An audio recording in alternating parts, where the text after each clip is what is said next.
I'm not sure if I would really classify this video as a reaction video per se, because I'm really just using this person's video as a jumping off point to make my own points, but he's likely to make the same points that I want to make, but phrase them better, so I'm going to play this video first.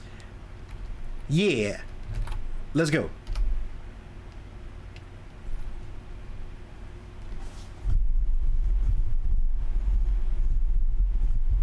VTuber Twitter seems to have a real problem with jealousy when they see someone else succeed instead of being happy for it. A portion of VTuber Twitter seems to have a real problem with jealousy. When they see someone else succeed instead of being happy for them, they get really salty, really mad, and really toxic. This tweet's been making the rounds. It says the new Hollow V singer IRyS debuted 2 days ago and has 238,000 followers on Twitter. As an indie EN VTuber, how does that make you feel? I ask because I see a lot of VTubers being demoralized by IRyS. I'm curious to see what my community thinks. So I'm not a VTuber, but I do post content every day. I'm on the grind.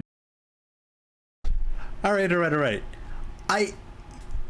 You might hate that particular comment and be like, that's very obviously a leading question, trying to motivate people to talk trash, and it is, objectively. But as a person who is constantly V-tweeting, and despite the fact that 99% of it is like constant shit posting, I still kind of view it as a source of content. When you're trying to create a post and you want it to go viral because you want to get attention, that's exactly the type of shit that I would do. So even though I 100% call it out as hate bait, I also can't judge because I would probably do I didn't do a post like that, but posts of a similar nature, absolutely. I'm not better than this person, so I can't judge. But no, objectively hate baiting. So I'd like to comment on this regardless. It's taken me a number of years to get to like 30,000 followers on Twitter. How do I feel about IRyS getting over 200,000 in 2 days? Well, I'm happy for her. That doesn't affect me negatively at all. Honestly, that's the key thing here. And honestly, that's my point, and I feel like most people would agree that they should just be happy for someone else's success. Because if you think about it, even though she blew up quickly, so did all of the other HoloLive girls, because they were handpicked by an organization that knew exactly what they were doing and had a massive advertising budget. I know a lot of great indie VTubers who, if they were picked up by HoloLive and given the prep time, the equipment, the advertising budget, I genuinely believe I know people who deserve to be on the same par as the Vshoujo, Nijisanji, Voms, HoloLive. Like, just a quick shout out to some of my homies, Saint Powers, one of the funniest men I know, Asta. Get him in a group setting and he just becomes like a content maniac. He becomes the star of the show. Dolce is one of the most delightful people to talk to and collab with. And all of these people that I hang out with regularly, I genuinely, honestly, no bullshit, believe that if they got handpicked by a big organization, they also could blow up to 200,000 followers, in 2 days, because they're worth it. And, am I going to say that, that the reason they didn't succeed is because they're not working hard enough? No, they just didn't have the prep, the tech, and the advertising budget. But I would argue IRyS is working just as hard as my friends, possibly harder. We don't see behind the scenes. We don't know what effort she had to go through that we just don't know about it. Like, we don't know how long she spent training her voice. We don't know how long it took her to get things set up, how much effort she put into her performance. So even though she succeeded and people I believe are equally talented not, I believe they put in equal amounts of work. It's hard work. It's hard to get noticed. It's hard to be personable on stream for several hours. The only way I can be personable on stream is if I have an active chat, or better yet, I'm doing a collab with someone else who's equally high energy. It's so hard to maintain high energy and be personable and be likable for a long period of time. I'm an introvert. I hate people. I hate being personable. But I still actively push myself, and it's hard. And we don't know how hard it is for them. We don't know if they have depression, anxiety, stage fright, whatever, you know? So, anyway, continue. And I enjoy watching people succeed. Enough about me though. Here's some takes from VTubers, including in a moment, Fruit and Snuffy. It kinda sucks that she mostly just kinda lucked out on getting picked, since there were likely people just as good as her that just didn't get in. Also that Hololive is quite a close community and that she couldn't really do stuff with us to help out like how we often do. Well, the fact is, Hololive tends to only pick pre-existing talent. And the rumor about IRyS's prior channel is that it's one that's done very well for herself, including a video over 100 million views, a very popular song. So maybe there's a little luck involved, but this is mostly hard work paying off. Don't kid yourself. And here's another take. If you, as an indie, are being demoralized by a company-backed talent, I don't think you have the proper awareness of yourself and your audience.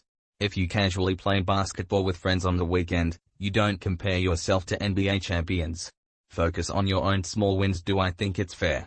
Not really, but it is what it is. They have their own ingrained and established audience, while myself and other indies have to build it up. The only person you should be comparing yourself to is yourself last month. Well, that's a much better take, but it still comes off as a little salty to me. The whole, oh, they're company backed, and we're not. I think that argument would have more merit if there weren't individual streamers and creators without company backing, so to speak, that are still just as successful as Hololive idols, in some situations even more successful. Now, Okay, I feel like that's true and it's not true. There are definitely a handful of indies who have made it big, but it's very, very rare.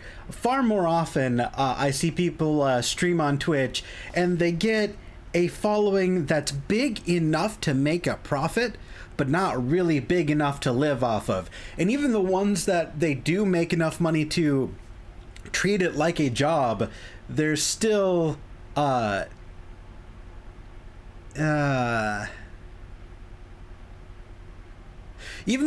even if you do make enough to like treat it like a job, like let's say you're earning $2,000 a month off of it, you're not necessarily making it big. You could actually make a living off of this, and no one outside of your bubble would know you exist. You know what I mean? So I feel like the comparison to like amateur sports to pro sports is kind of invalid, because in sports, like with the exception of college sports, where sometimes people get scouted, there's no indie teams. You know what I mean? There's no real equivalent to where someone can just casually play basketball and get like a mid-tier following. You know what I mean? Like, no, that doesn't happen. Nobody's ever like, oh, I don't play basketball in the NBA. I play basketball for the, you know, fucking, I don't play basketball for the NBA, but I do play basketball for the, I don't know, fucking New York local team, and I make a living off of that. There's no equivalent there. Because a sport, if you're not doing it professionally, is completely recreational, and a lot of the times you aren't putting in professional levels of skill to win a game that doesn't mean anything, whereas a VTuber or any kind of content creator, you are actively on a grind. It's often not fun to do it, actively trying to succeed, and it's no longer an outlet at this point. It is a job. So, no, I don't think that comparison makes sense, personally. now here's a much better take. You shouldn't be comparing yourself to someone else in the first place. IRyS wasn't handed this to her anyways. She had to work to get where she is. So I don't know what these people are thinking. And here's what Fruit has to say. Sora Tokino, the first member of Hololive, debuted to only 13 people. It's thanks to Hololive that we all, as VTubers, have a chance to shine in the industry. Every member in Hololive has worked so hard against thousands of other applicants. If anything, they deserve more. Back to these tweets about corporate backing, though. I just think this really downplays IRyS's success, and not just IRyS, but literally every Hololive idol as well. I mean, to just say they're only successful because of corporate backing, That's kind of messed up in my opinion. It's also just Does corporate backing make a difference? Yes, of course it does. But the corporate backing, the having a advertising budget behind you gets your foot in the door. It does not keep you successful. And if you don't believe me, look at the numbers for different Hololive members. They're pretty drastic. Like, I don't have the numbers right in front of me. You can look it up if it's important. But like Gargura, if I remember correctly, when she debuted, she shot above her her peers by a pretty wide margin because she's charismatic and personable and fun to be around. You know, talent still absolutely matters. Charisma still matters. So, and if they handpicked someone and it didn't take off, they would still drop them and they would still not succeed. So, I agree that talent matters. I don't agree that the corporate backing doesn't matter, because advertising does matter. I've paid for advertising on my own YouTube videos. I've paid a couple $100s to advertise some of my videos, and they got me, you know, my first 20 or 30 subscribers. I had to pay for advertising because YouTube wasn't promoting me. I had to invest money to still not make any money, actually, to be completely honest. But now that I have like 200 plus subscribers, the algorithm is occasionally grabbing one of my videos and charitably giving it a few thousand, a few hundred, or a couple times even a few thousand views. But it wasn't doing anything for me until I put money into it. Money matters in every facet of becoming successful. Period. End of story. No question. Flat out not true, as we've already established. Hololive tends, at this point in time at least, to pick pre-existing talent. And like this tweet, for example, says she has a multi-million-dollar marketing campaign behind her. That's just not true. The whole company of Hololive is worth around $10 million. Now, that's the last time I took a look at the evaluation, like 6 months. Objection, splitting hairs. No, it's probably not multi-million, but it's still thousands and thousands, probably tens of thousands of dollars, and a surprisingly small amount of marketing budget, if used correctly, can lead to great success. Like, it cost me $10 to advertise a video to get like 800 views on it. It was my one of my double action boogaloo videos. So like, and the more money you spend, the advertising power of that is like, sure, there's a ceiling, sure, but it's borderline exponential. You know what I mean? Because when you pay the algorithm to promote you, then real people see it, and then those real people might, if the content is good, share it, post it on Facebook, react to it on their own fucking YouTube, send it to their friends, comment, whatever. You know, they'll still give you some form of engagement. So if it's good and it's advertised, you can blow up. You know, it's an exponential, it's a snowball effect. So it you know, $10,000 might sound like a massive marketing budget, but no, it is, and it would work. So I feel like he's splitting hairs here, but and trying to downplay their point. A big budget marketing campaign behind someone does matter. Months ago, so it's probably gone up since then, but the point is they're not spending multi-million-dollar marketing campaigns on like every idol and all that. You know, it just comes off as a coping mechanism to me.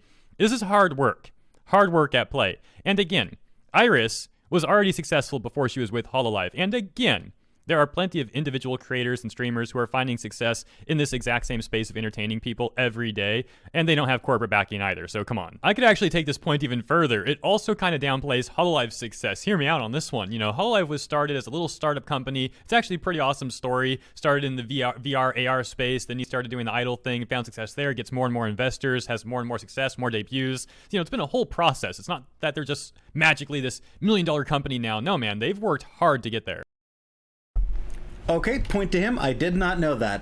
I can't confirm or deny what he said. I've never heard of this before. I was personally under the impression that Hololive was previously had was in the idol industry specifically, and this was a branch of a larger idol industry. That is what I had been told. That's what I saw floating around the internet. I did not know that they had a, I don't want to call it grassroots, but a more humble following. I thought they were backed by idol, idol money from the very beginning. I did not know that. So that's actually really interesting. I like that. Point taken. That's actually a big problem on Twitter in general. They see someone having success and they don't think about the entire process and all the hard work it took to get there, the years of blood, sweat, and tears, so to speak. They just see the success, they get jealous, they say, I want that, I deserve to have it. Anyways, here's what Snuffy has to say. Saying these people are undeserving or don't work hard enough is ignorant. A lot of them are opening doors for the rest of us too. Just be the best at what you can be. Focus on yourself. Wow, that was... Oh, that's actually an interesting take. The success of others opens the doors for you. Okay, here's the thing. I actually 100% agree with Snuffy here, and I want to elaborate on her point specifically. So, there is not a finite amount of success, and someone else's success does not subtract from yours. There is not a pool of, I don't know, let's say 10 million people who potentially could enjoy VTubing. When something becomes popular with a core group, they tell their friends about it. People talk about shit they enjoy, and it expands outwardly. And sure, there's a finite amount of people, but as one trend moves in, other older trends move out. There's a ebb and flow to it. And no one trend has a hard limit. The hard limit is 6 billion people. You know what I'm saying? So when someone in your community becomes popular, not only are they drawing attention to themselves, they are, by extension, drawing attention to that particular genre and people who like them, and they consume all of that person's content and they want more because it's this big thing, it's a new thing, it's an enjoyable thing. What do? The first thing you do, they go out and they find more things like it, thus raising every one of their peers upwards. I'll give you an example. I never even remotely considered Japanese metal to be a thing. Like, I've heard of J-pop and K-pop and shit, but it never even occurred to me that Japan had a metal scene. Like, obviously it did, but like, it never crossed my mind. And then I saw baby metal, like, for the first time, those like 14-year-old girls who dress as like goth lollies and put on these like wacky metal shows, and they kind of have this mix between fucking being cutesy pop idols and like a metal band. That was, one point that I latched onto, and after I watched all their music videos, I then went deeper and I was like, wait, this is kind of cool. Is there more Japanese metal in that genre? And I found a bunch of Japanese artists that I really like, and I branched out, and that led me to Ladybeard. And Ladybeard has a band called, I forget if it's like Baby Beard or Lady Baby or whatever. But dude, look up Ladybeard. It's fucking wild. Look up baby metal. It's fucking wild. I probably wouldn't have found that creator if not for first finding this creator. So baby metal, which has nothing to do with Ladybeard, introduced me to him tangentially because I got into the Japanese metal scene through them as a gateway. So, and the more people who blow up, the more eyes are on your genre. That was a really wholesome take. Nobody could be mad at that one, right? They don't work hard, though. They literally work even less when they arrive in Hololive. Dora used to make great original content, now she's just streams. Carly is the hardest working member, the other ones just use the brand name of Hololive and just chill off that. I completely disagree. I'm pretty sure myself and the fuck's his name, Hero Hei, are going to agree on this one. Let me make his point before he makes it, because I'm 99% sure we're going to agree.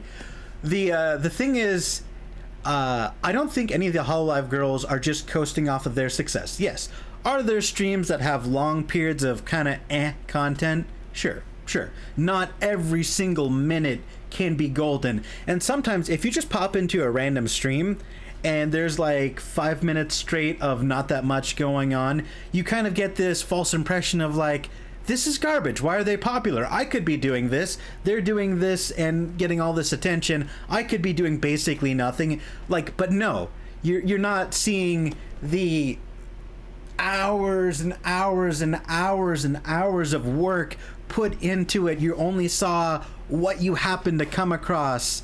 So there's a reason people come back. There are genuine moments of talent and charisma that keep people going until that next big moment. So I'm pretty sure he's going to agree with me and say they're not coasting off of their success. If they were just coasting off of their success, we live in a capitalist world. Even if your country doesn't have a capitalist government, you still live in a capitalist society. Money moves everything, and attention moves money. And if you can't hold someone's attention, you fade away, you become obscure, and you become broke. Okay?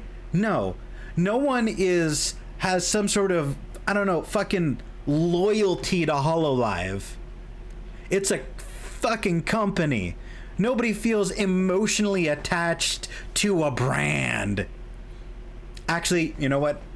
I take that back. That's a bad example. That is a bad take because Android iPhone debate. Okay, bad take. I'm editing that out. Edit this out. Same thing. DC here gave the perfect response. How to tell you've never watched anyone in HoloLive. GG, well played. Alright, that's it for this one. Thank you for tuning in. Hope you enjoyed. I might post... Alright, so, I don't know. I feel like I've already said what I wanted to say, but I just kind of want to summarize. Does the marketing budget help? Yes. Are there people with genuine talent that get skipped over because they don't have tens of thousands? Probably not multi-million, let's be honest. But tens of thousands of dollars behind their marketing campaign. Does that help? Yes. But you're underselling the actual talent. You have to have luck and talent. Now, I do want to say, however, this might not be the take that you were expecting. If you want to make this a career and you're willing to inject money into it to get money out of it, if you've already spent hundreds of dollars on equipment, on a live 2D model or whatever, if you've already bought a expensive microphone, camera, model, software, invest more money into advertising.